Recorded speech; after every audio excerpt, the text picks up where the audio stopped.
강철민 사단장이 저녁 식탁에 앉아 있을 때 그의 시선은 자꾸만 맞은편에 앉은 아들에게로 향했습니다.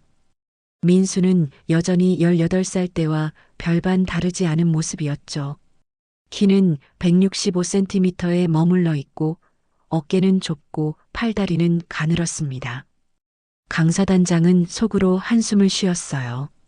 30년간 군복을 입고 살아온 그에게 아들의 모습은 영 마음에 들지 않았습니다. 민수야. 강사단장이 무거운 목소리로 입을 열었어요. 내일이면 입대구나.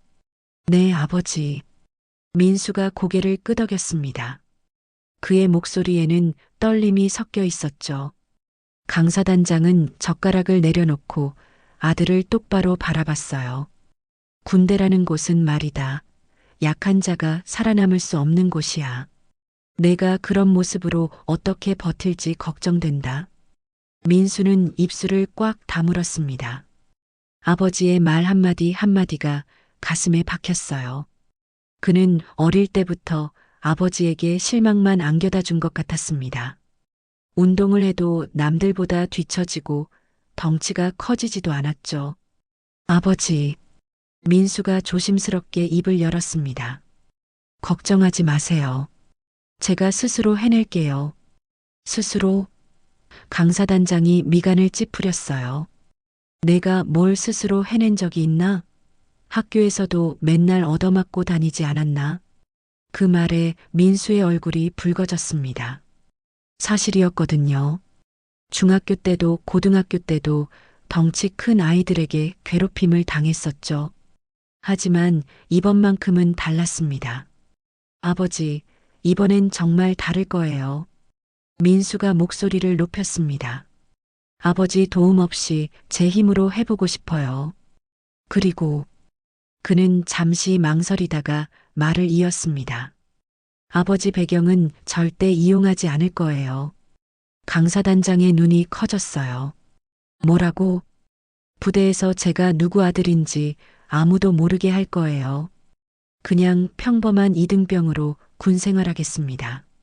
어머니 이경숙이 걱정스러운 표정으로 두 사람을 번갈아 보았습니다. 여보, 민수야, 너무 극단적으로 생각하지 마라. 하지만 민수의 의지는 확고했어요. 어머니, 전 정말 괜찮아요. 아버지께서 항상 말씀하시잖아요. 군인은 강해야 한다고요. 전 그 강함을 제 힘으로 만들어 보고 싶어요. 강사단장은 복잡한 심정이었습니다.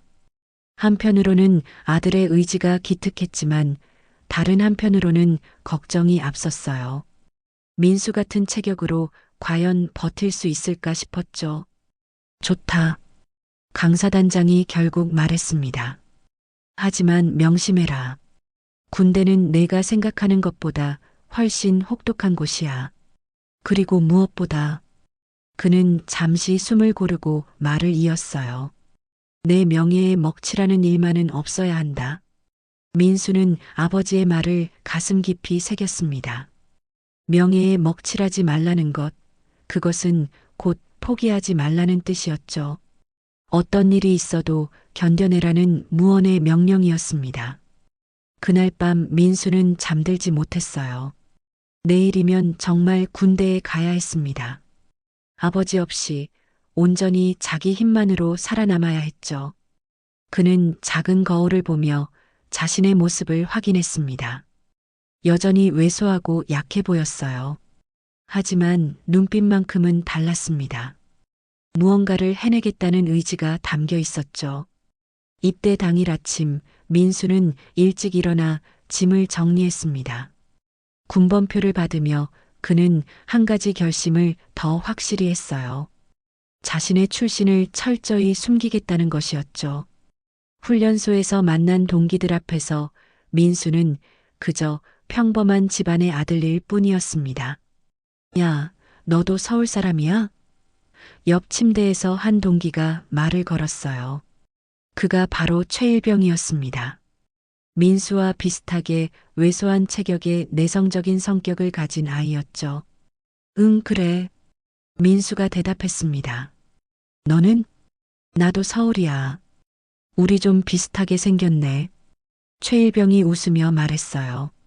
덩치도 비슷하고 이런 곳에서 살아남을 수 있을까 싶고. 민수는 최일병의 솔직함이 마음에 들었습니다. 둘은 자연스럽게 가까워졌어요. 훈련소에서 함께 고생하고 서로를 의지하며 지냈죠. 최일병은 민수에게 있어 처음으로 생긴 진짜 친구 같았습니다. 훈련소 생활이 끝나고 자대 배치를 받았을 때 다행히 둘은 같은 부대에 배치되었어요. 민수는 속으로 안도했습니다. 혼자서는 정말 버티기 어려울 것 같았거든요. 새로운 부대에 도착한 첫날, 민수와 최일병은 선임들과 첫 인사를 나누었습니다. 그 중에서도 가장 눈에 띄는 사람은 박상병이었어요. 키가 크고 어깨가 넓은 그는 신병들을 내려다보며 비웃듯 말했습니다. 새로운 새끼들, 정말 만만해 보이네. 박상병이 팔짱을 끼며 말했어요. 특히 너희 둘은 바람 불면 날아갈 것 같은데? 민수와 최일병은 고개를 숙였습니다. 첫날부터 좋지 않은 느낌이었죠. 김중사님, 이 새끼들 좀 봐요. 박상병이 옆에 서 있던 김중사를 불렀습니다. 김중사는 서류를 보며 두 사람의 이름을 확인했어요. 강민수, 최일병. 그가 이름을 부르는 순간 민수의 이름에서 잠깐 시선이 머물렀습니다. 뭔가 익숙한 느낌이었지만 김중사는 별다른 표정을 짓지 않았어요. 앞으로 여기서 생활하게 될 텐데 규칙을 잘 지키고 선임들 말씀 잘 들어. 김중사가 무표정하게 말했습니다. 특히 군기 빠지는 행동은 절대 용납하지 않으니까 명심해. 민수는 김중사의 말투에서 뭔가 차가운 느낌을 받았어요. 겉으로는 정중해 보였지만 그 안에 숨겨진 것이 있는 것 같았죠. 그날 저녁 민수와 최일병은 생활관에서 앞으로의 군 생활에 대해 이야기했습니다. 우리 같이 조심하자. 서로 의지하면서 버티자고. 최일병이 민수의 어깨를 톡톡 쳤어요. 민수는 고개를 끄덕였습니다. 최일병이 있어서 그나마 다행이었죠. 혼자였다면 정말 막막했을 거예요. 하지만 민수는 아직 몰랐습니다. 앞으로 펼쳐질 일들이 그의 상상을 훨씬 뛰어넘을 것이라는 사실을 말이에요. 그리고 최일병과의 우정마저도 시험대에 오를 거라는 것도 몰랐죠. 첫날 밤 민수는 집에 전화를 걸었습니다. 어머니, 저 잘 지내고 있어요. 그래, 괜찮나? 힘들지 않고? 네, 괜찮아요. 친구도 생겼고요. 민수는 일부러 밝은 목소리로 말했습니다. 어머니를 걱정시키고 싶지 않았거든요. 하지만 그의 가슴 속에는 이미 불안감이 자리 잡고 있었어요. 앞으로 어떤 일이 벌어질지 모르겠다는 두려움이 있었죠. 그날 밤 민수는 군번표를 보며 생각했습니다. 여기서는 그냥 이등병 강민수일 뿐이라고요. 아버지의 아들이 아니라 그냥 평범한 신병 말이에요. 그렇게 생각하니 한편으로는 자유로운 느낌도 들었습니다. 부대 생활이 시작된 지 일주일이 지나면서 민수와 최일병은 점차 이곳의 분위기를 파악하게 되었습니다. 겉으로는 평범해 보이는 부대였지만 선임들의 눈빛에는 신병들을 향한 묘한 기대감 같은 것이 섞여 있었어요. 야, 새끼들아. 박상병이 저녁점 오후 민수와 최일병을 불렀습니다. 이리 와봐. 두 사람은 서로 눈빛을 교환한 후 박상병 앞으로 걸어갔어요. 주변에는 다른 선임들도 둘러서서 구경하고 있었죠. 군대 온 지가 언제야? 박상병이 팔짱을 끼며 물었습니다. 일주일 되었습니다. 민수가 대답했어요. 일주일? 그럼 이제 좀 적응했겠네. 박상병이 비웃듯 말했습니다. 그런데 너희들 뭔가 좀 이상해. 다른 새끼들보다 말이야. 최일병이 불안한 표정을 지었어요. 어떤 점이 이상합니까? 너무 조용하다고. 신병들은 좀 더 기운차게 생활해야 하는데 너희들은 뭔가 주눅 들어 있어. 박상병이 민수의 어깨를 툭툭 쳤습니다. 그런 식으로는 군생활 못해. 그때 김중사가 다가왔어요. 뭐 하는 거야? 아, 중사님. 새끼들 교육시키고 있었습니다. 박상병이 경례를 했습니다. 김중사는 민수와 최일병을 번갈아 보더니 말했어요. 강민수, 최일병, 너희 둘 업무 태도가 좀 문제가 있어. 좀 더 적극적으로 해야 하지 않겠나? 민수는 당황했습니다. 자신은 나름대로 열심히 하고 있다고 생각했거든요. 어떤 부분이 부족했는지 말씀해 주시면 고치겠습니다. 그런 게 아니라 김중사가 민수를 쳐다봤어요. 전체적인 자세가 좀 어정쩡해. 군인다운 면이 부족하다고. 그날부터 민수와 최일병에 대한 특별 관리가 시작되었습니다. 다른 신병들보다 일찍 일어나서 청소를 해야 했고 점호 때마다 따로 불려나가 자세 교정을 받아야 했죠. 박상병은 사소한 일로 두 사람을 불러 세우기 시작했고 김중사도 은밀하게 업무상 괴롭힘을 가했습니다. 왜 우리만 이런 취급을 받는 거야? 최일병이 화장실에서 작은 목소리로 불평했어요. 잘 모르겠어. 뭔가 찍힌 것 같은데. 민수도 답답한 마음이었습니다. 하지만 민수는 최일병이 자신보다 더 힘들어한다는 것을 알았어요. 최일병은 밤마다 이불을 뒤집어 쓰고 훌쩍이기도 했죠. 그래서 민수는 선임들이 없을 때 몰래 최일병의 일을 대신 해주기 시작했습니다. 형, 내가 할게. 민수가 최일병이 맡은 청소를 대신하며 말했어요. 안 돼. 너도 힘든데 어떡해. 괜찮아. 나 좀 더 빨라. 민수는 걸레를 들고 바닥을 닦기 시작했습니다. 최일병이 박상병에게 혼나서 벌을 받을 때도 민수는 몰래 도와주었어요. 빨리 끝내자. 내가 반 나눠서 할게. 고마워, 정말. 최일병이 고개를 숙였습니다. 민수는 이런 식으로 며칠을 보냈어요. 선임들 앞에서는 둘 다 똑같이 괴롭힘을 당하는 것처럼 보였지만 실제로는 민수가 최일병의 몫까지 감당하고 있었죠. 어느 날 저녁 민수가 또다시 최일병의 정리정돈을 대신 해주고 있을 때였습니다. 박상병이 불쑥 생활관으로 들어왔어요. 야, 뭐 하는 거야?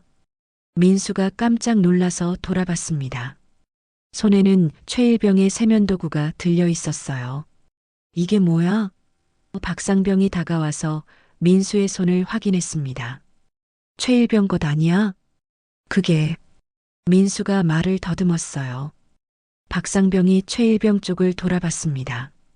최일병, 내 정리는 누가 하고 있었던 거야? 최일병은 아무 말도 할 수 없었어요. 고개만 푹 숙이고 있었죠. 아, 그렇구나. 박상병이 비웃음을 터뜨렸습니다. 강민수, 내가 이 새끼 뒤치다꺼리를 해주고 있었구나. 김중사도 어느새 다가와서 상황을 파악했어요. 뭔 일이야? 중사님 보세요. 강민수가 최일병 일을 대신 해주고 있었어요. 박상병이 신이 나서 말했습니다. 김중사가 민수를 노려봤어요. 그래, 참 재밌네. 군대에서 그런 식으로 지내려고? 죄송합니다.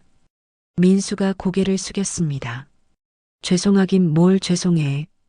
박상병이 민수의 어깨를 거칠게 잡았어요.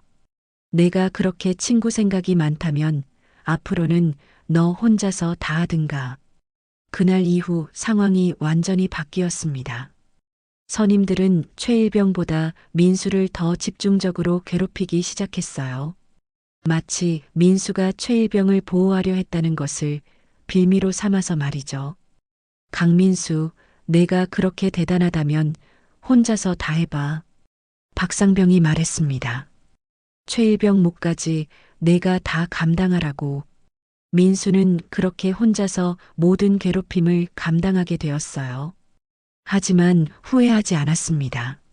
최일병만큼은 조금이라도 편하게 지낼 수 있다면 괜찮다고 생각했거든요. 민수 혼자서 모든 괴롭힘을 감당하게 된 지 일주일이 지나자 상황은 더욱 악화되었습니다.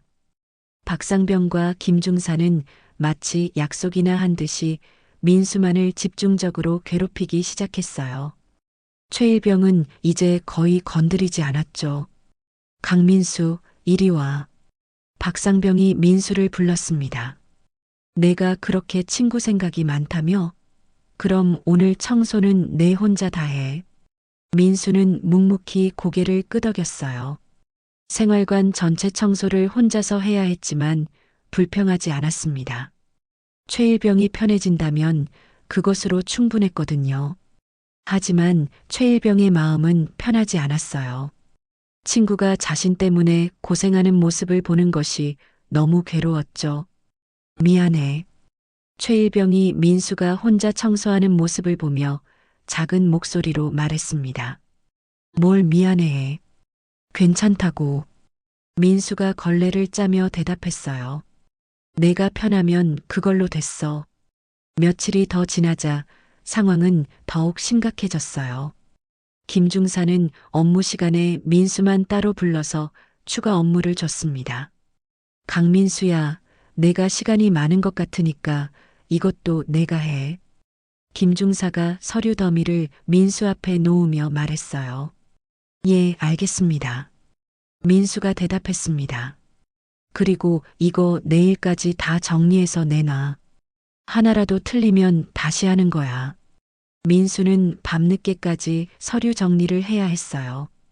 다른 동기들이 모두 잠든 시간에 혼자서 불을 켜고 일하고 있었죠.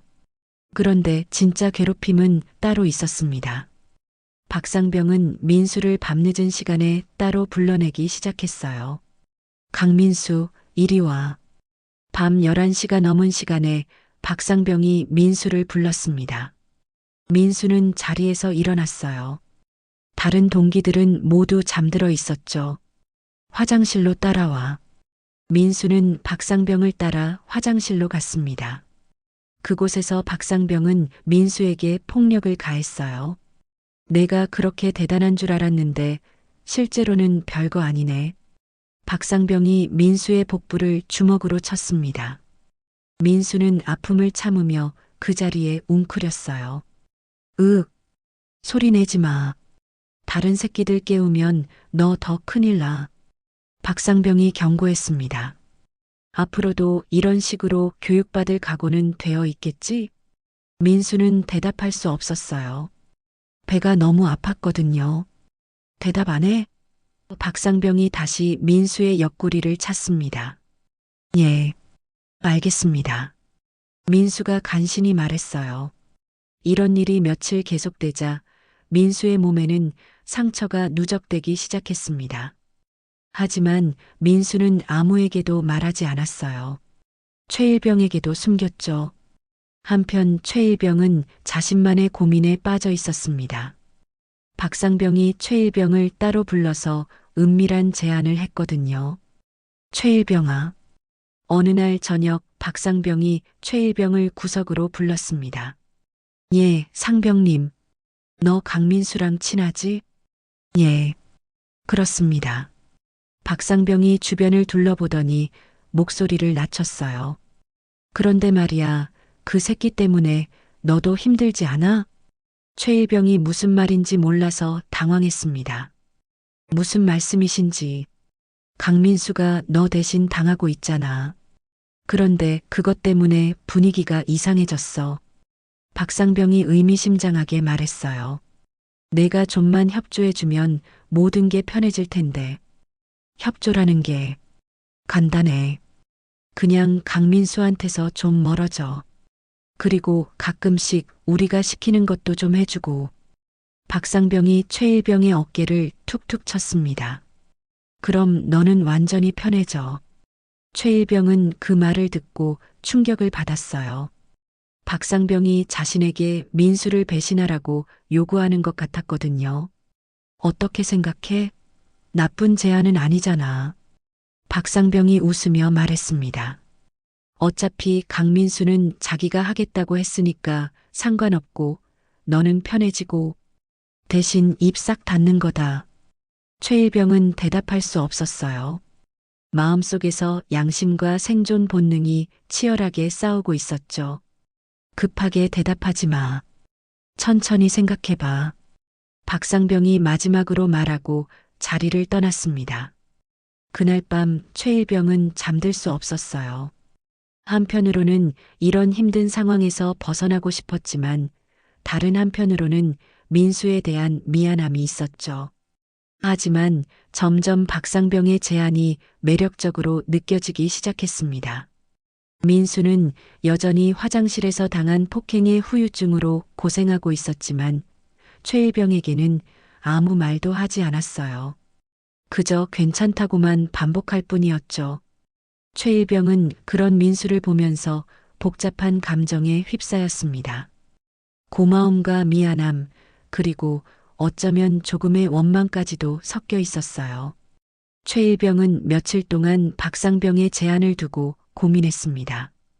매일 밤 잠들기 전까지 마음속에서 치열한 갈등이 벌어졌어요. 민수가 자신을 위해 희생하고 있다는 것을 알면서도 점점 그 상황이 부담스러워지기 시작했죠. 정말 괜찮아? 최일병이 민수에게 물었습니다. 민수의 얼굴에는 피로가 역력했고 걸음걸이도 예전 같지 않았어요. 응, 괜찮다고 했잖아. 민수가 억지로 웃으며 대답했습니다. 하지만 그의 목소리에는 힘이 없었어요. 최일병은 민수의 거짓말을 알고 있었습니다. 밤마다 민수가 화장실에서 돌아올 때의 모습을, 아침에 일어날 때 얼굴을 찡그리는 모습을 다 봤거든요. 하지만 민수가 말하지 않으니 최일병도 물어볼 수 없었어요. 그런 어느 날 저녁 최일병은 마침내 결정을 내렸습니다. 예, 하겠습니다. 최일병이 작은 목소리로 박상병에게 말했습니다. 박상병의 얼굴에 만족스러운 미소가 떠올랐어요. 현명한 선택이야. 그럼 앞으로 어떻게 해야 하는지 알겠지? 네, 알겠습니다. 좋아. 그럼 오늘부터 강민수랑은 좀 거리를 두고 우리가 시키는 것만 하면 돼. 최일병은 고개를 끄덕였습니다. 마음 한구석이 무너지는 것 같았지만 이미 선택한 길이었어요. 그날부터 최일병의 태도가 조금씩 변하기 시작했습니다. 민수가 청소를 할 때 도움을 주지 않았고 민수가 힘들어할 때도 외면했어요. 민수는 처음에는 최일병이 피곤해서 그런 줄 알았습니다. 최일병, 괜찮아? 민수가 걱정스럽게 물었어요. 응, 괜찮아. 최일병이 시선을 피하며 대답했습니다. 하지만 며칠이 지나자 민수도 뭔가 이상하다는 것을 느꼈어요. 최일병이 자신을 의도적으로 피하고 있다는 걸 알게 되었죠. 더 충격적인 것은 최일병이 박상병 편에 서기 시작했다는 것이었습니다. 박상병이 민수를 괴롭힐 때 최일병은 그냥 지켜보기만 했어요. 때로는 박상병의 심부름을 하기도 했죠. 최일병, 강민수 좀 불러와. 박상병이 지시했습니다. 네, 알겠습니다. 최일병이 대답하고 민수를 부르러 갔어요. 민수는 최일병의 모습을 보며 배신감을 느꼈습니다. 자신이 최일병을 위해 모든 것을 감당하고 있는데 최일병은 오히려 가해자 편에 서고 있었거든요. 왜 그러는 거야? 민수가 최일병에게 조용히 물었어요. 뭐가? 최일병이 시선을 피했습니다. 너 요즘 이상해. 나랑 말도 안 하고 상병님 시키는 일만 하고. 최일병은 대답할 수 없었어요.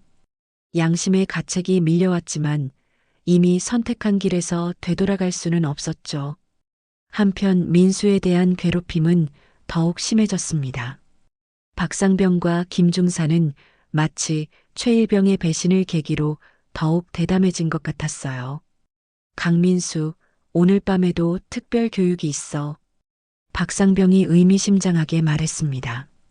민수는 이미 무엇을 의미하는지 알고 있었어요. 또다시 화장실에서 폭행을 당해야 한다는 뜻이었죠.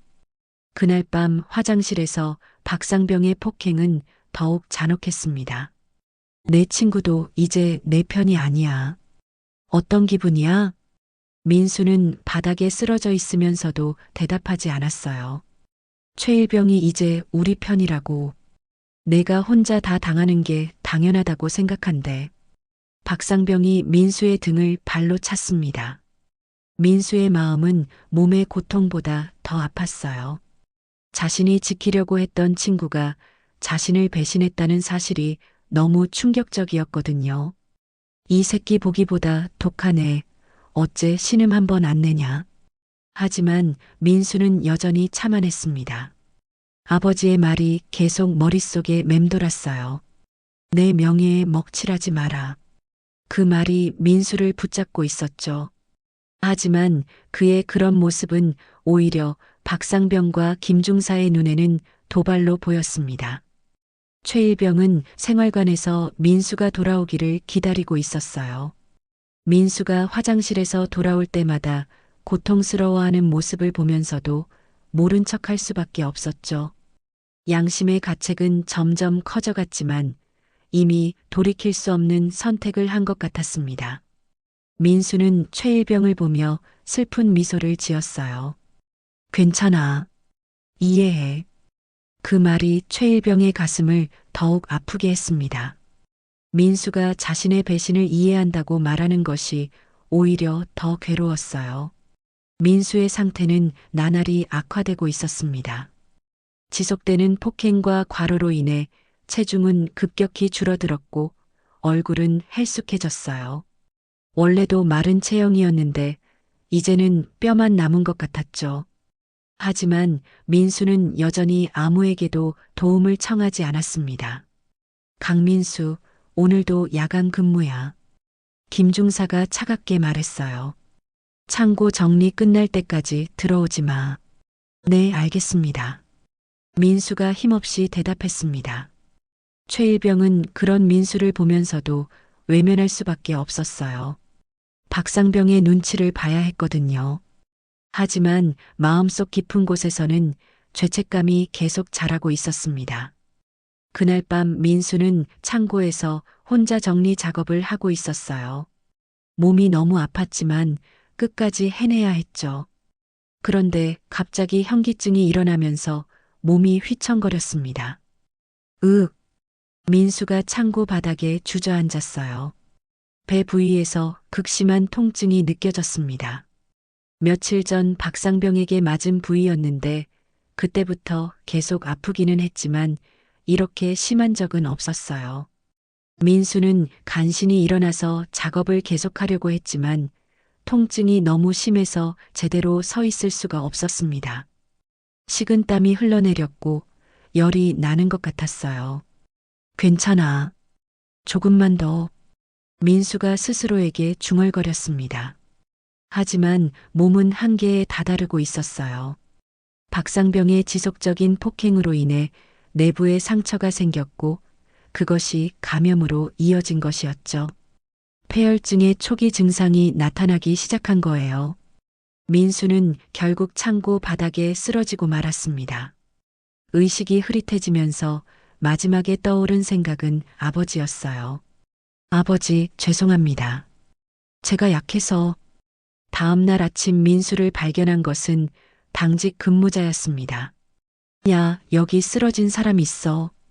급히 응급실로 이송된 민수는 중환자실에 입원하게 되었어요. 의료진들은 민수의 상태를 보고 충격을 받았습니다. 이게 어떻게 된 거야? 담당 의사가 간호사에게 물었어요. 온몸에 멍자국이 있고 극도로 영양실조 상태야. 폐혈증도 상당히 진행되었습니다. 조금만 늦었어도 위험할 뻔했어요. 간호사가 대답했습니다. 이건 명백히 폭행의 흔적이야. 병원 규정에 따라 보고해야겠어. 의료진들은 민수의 몸 상태를 보고 의심을 품을 수밖에 없었어요. 단순한 사고나 질병으로는 설명할 수 없는 상처들이 너무 많았거든요. 한편 부대에서는 민수의 입원 소식이 알려지면서 술렁거리기 시작했습니다. 박상병과 김중사는 당황했어요. 이거 큰일 났는데? 박상병이 김중사에게 말했습니다. 조용히 해. 아무도 모를 거야. 김중사가 대답했지만 목소리에는 불안함이 섞여 있었어요. 최일병은 민수의 입원 소식을 듣고 큰 충격을 받았습니다. 자신이 배신한 친구가 결국 이런 일을 당했다는 사실에 죄책감이 폭발했어요. 내가 뭘 한 거야? 최일병이 혼자 중얼거렸습니다. 그날 밤 최일병은 잠들 수 없었어요. 민수가 자신을 위해 모든 것을 감당했는데 자신은 그 친구를 배신했다는 생각에 괴로워했죠. 양심의 소리가 점점 커져갔습니다. 병원에서는 민수의 신원 확인 과정에서 문제가 생겼어요. 민수의 상태가 심각해서 보호자 연락이 필요했지만 민수는 의식을 잃은 상태였거든요. 이 환자 군번 확인해서 부대에 연락해봐. 의사가 지시했습니다. 네, 알겠습니다. 병원 직원이 민수가 소속된 부대에 연락을 했어요. 하지만 부대에서는 단순한 사고라고 보고하려 했죠. 환자 상태가 심각합니다. 폐혈증으로 입원했는데 몸 곳곳에 폭행 흔적이 있어요. 병원 직원이 말했습니다. 폭행 흔적이요? 부대 관계자가 당황했어요. 네, 명백한 외상이 여러 곳 있습니다. 이건 단순한 질병이 아니에요. 이 보고는 부대 내부로 전달되었고 결국 상급 부대까지 올라가게 되었어요. 강사단장이 관할하는 사단 내에서 이런 중대한 사건이 발생했다는 보고가 들어온 것이죠. 최일병은 그날 밤 결심을 굳혔습니다. 더 이상 이런 식으로 살 수는 없다고 생각했어요. 민수가 입원한 것이 자신 때문이라는 죄책감이 너무 컸거든요. 내가 말해야 해. 최일병이 떨리는 목소리로 중얼거렸습니다. 이제라도 진실을 말해야 해. 병원에서 온 보고서는 여러 단계를 거쳐 올라갔습니다. 부대 내 중대한 사건으로 분류되어 사단 본부까지 전달되었어요. 강철민 사단장은 자신의 관할 부대에서 발생한 이 사건에 대해 보고를 받았습니다. 사단장님, 소속 부대에서 병사 한 명이 폐혈증으로 응급 입원했습니다. 참모가 보고서를 들고 왔어요.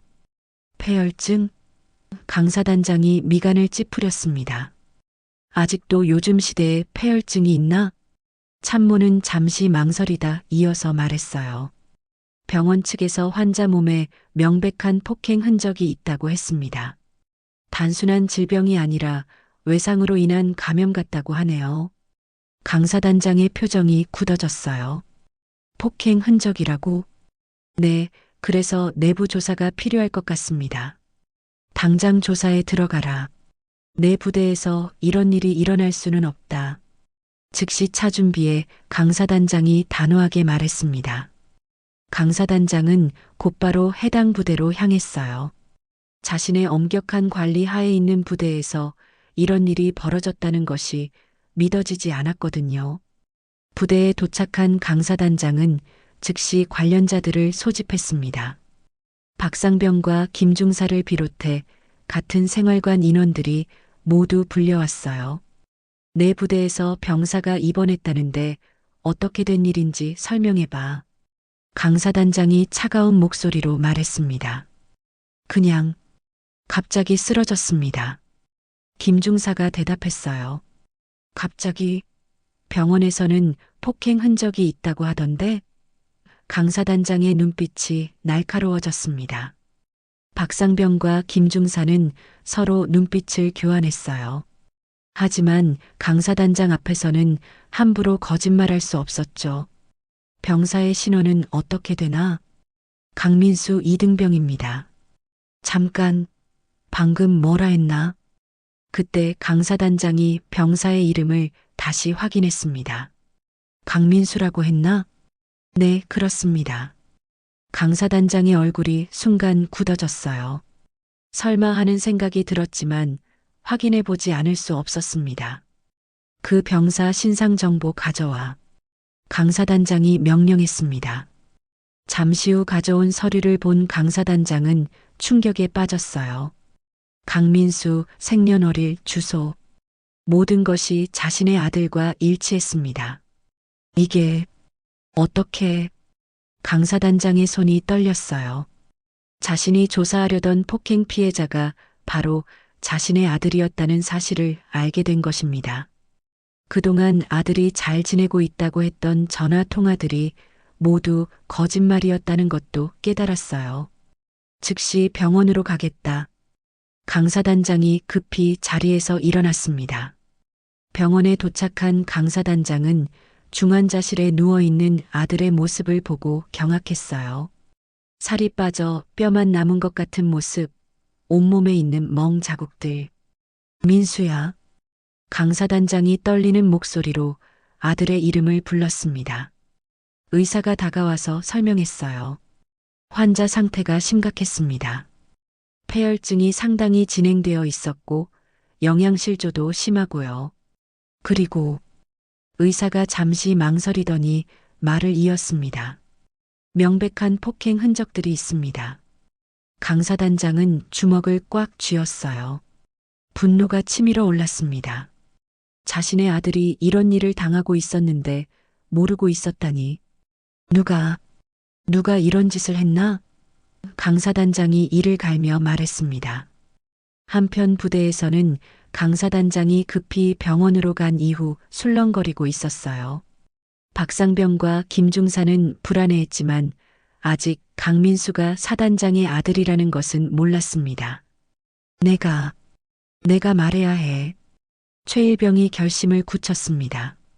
그는 이미 며칠 전부터 양심의 가책에 시달리고 있었고 민수의 입원 소식을 듣고는 더 이상 참을 수 없었거든요. 최일병은 떨리는 걸음으로 사무실로 향했어요. 그곳에는 조사를 위해 남아있던 참모들이 있었습니다. 강민수 일에 대해서 말씀드릴 게 있습니다. 최일병이 작은 목소리로 말했습니다. 뭔가 아는 게 있나? 네. 모든 걸 말씀드리겠습니다. 최일병의 목소리가 떨렸어요. 강민수가 저 때문에 혼자서 모든 괴롭힘을 당했습니다. 최일병은 처음부터 끝까지 모든 것을 털어놨어요. 자신과 민수가 처음에 함께 괴롭힘을 당했던 것, 민수가 자신을 보호하기 위해 혼자 모든 것을 감당하기로 한 것, 그리고 자신이 박상병의 제안을 받아들여 민수를 배신한 것까지. 박상병과 김중사가 매일 밤 민수를 화장실로 불러서 폭행했습니다. 최일병이 울먹이며 말했습니다. 저는 그걸 알면서도 모른 척했어요. 제가 편해지려고. 참모들은 최일병의 증언을 들으며 충격을 받았어요. 이런 심각한 괴롭힘이 조직적으로 이루어지고 있었다는 것을 알게 된 거죠. 왜 이제야 말하는 거야? 참모가 물었습니다. 죄송합니다. 저도 무서웠어요. 최일병이 고개를 숙였습니다. 하지만 민수가 입원하고 나서 더 이상 참을 수가 없었어요. 제 잘못이에요. 모든 게 제 잘못입니다. 강사단장은 병원에서 아들의 곁을 지키며 하루 종일 앉아 있었습니다. 의식을 잃은 민수의 손을 잡고 있으면서 지난 날들을 되돌아봤어요. 아들에게 강해져라, 내 명예에 먹칠하지 말라고만 했던 자신의 모습이 떠올랐죠. 민수야, 아빠가 잘못했다. 강사단장이 떨리는 목소리로 중얼거렸습니다. 강하라고만 했지 지켜주지 못했구나. 그때 민수가 천천히 눈을 떴어요. 흐릿한 시야에 아버지의 모습이 보였습니다. 아버지? 민수가 약한 목소리로 말했습니다. 민수야, 정신 차렸구나. 강사단장의 눈에 눈물이 고였어요. 괜찮다, 이제 괜찮아. 민수는 아버지가 왜 여기 있는지 당황스러웠어요. 자신이 입원한 것이 알려졌다는 뜻이었거든요. 아버지, 어떻게 여기에? 민수가 말하려다가 기침을 했습니다. 병원에서 연락이 왔어. 내가 이렇게 된 줄 알았다면. 강사단장이 말을 잇지 못했어요. 민수는 고개를 돌렸습니다. 죄송해요, 아버지. 제가 약해서 아버지 명예에 먹칠했어요. 무슨 소리야? 강사단장이 소리쳤습니다. 내가 잘못한 게 뭐가 있어? 너를 괴롭힌 놈들이 잘못한 거지. 민수는 아버지의 반응이 의외였어요. 화를 낼 줄 알았는데 오히려 자신을 감싸주고 있었거든요. 아버지, 전 정말 열심히 했어요. 아버지가 실망하지 않으시도록. 민수의 목소리가 떨렸습니다. 강사단장은 아들의 말을 들으며 가슴이 미어졌어요. 아들이 자신의 말 때문에 얼마나 큰 부담을 느꼈는지 알 수 있었거든요. 민수야, 아빠가 잘못 생각했어. 강사단장이 아들의 손을 꽉 잡았습니다. 강함이라는 게 혼자서 모든 걸 견디는 게 아니야. 도움이 필요할 때 도움을 청하는 것도 용기거든. 왜 말하지 않았니? 하지만 아버지는 항상 강해야 한다고. 내가 틀렸어. 강사단장이 단호하게 말했습니다. 내가 더 소중해. 명예보다 체면보다 내가 훨씬 더 소중하다고. 민수는 아버지의 말을 듣고 눈물을 흘렸어요. 그동안 혼자서 감당해야 한다고 생각했던 무게가 조금씩 가벼워지는 것 같았죠. 아버지, 전 정말 힘들었어요. 민수가 솔직하게 말했습니다. 알아, 다 알고 있어. 이제 아빠가 다 해결할게. 강사단장이 다짐했어요. 한편 부대에서는 강사단장의 지시로 철저한 조사가 진행되고 있었습니다. 최일병의 증언을 바탕으로 박상병과 김중사에 대한 조사가 시작되었어요. 박상병, 김중사, 강민수에 대한 폭행 사실을 인정하나? 조사관이 물었습니다. 박상병과 김중사는 더 이상 부인할 수 없었어요. 최일병의 구체적인 증언과 민수의 의료 기록이 모든 것을 증명하고 있었거든요. 죄송합니다. 박상병이 고개를 숙였습니다. 교육 차원에서 한 일이었습니다. 김중사가 변명했어요. 교육이라고? 조사관이 분노했습니다. 폐혈증까지 일으킨 것이 교육이라는 거야? 결국 박상병과 김중사 그리고 관련된 모든 인원들은 조사를 받고 군법회의로 넘겨졌습니다. 민수가 회복되기 시작하면서 강사단장은 아들과 진지한 대화를 나눴습니다. 아들아, 내가 특별 대우를 원하지 않는다는 것은 알지만 그건 특별 대우가 아니라 기본적인 인권의 문제다. 그 어느 누구도 이런 대우를 받아선 안 된단다. 강민수는 참지 못하고 고개를 끄덕였습니다. 지난 몇 개월간 억눌러왔던 모든 감정이 한꺼번에 쏟아져 나왔습니다. 민수야, 앞으로 어떻게 하고 싶어? 강사단장이 안으며 물었어요. 이런 일이 다른 사람들에게는 일어나지 않았으면 좋겠어요. 민수가 말했습니다. 강사단장은 아들의 말에서 깊은 뜻을 읽었어요. 그럼 내가 그런 일을 막는 역할을 해보는 건 어떨까? 민수는 고개를 끄덕였습니다. 그렇게 하고 싶어요.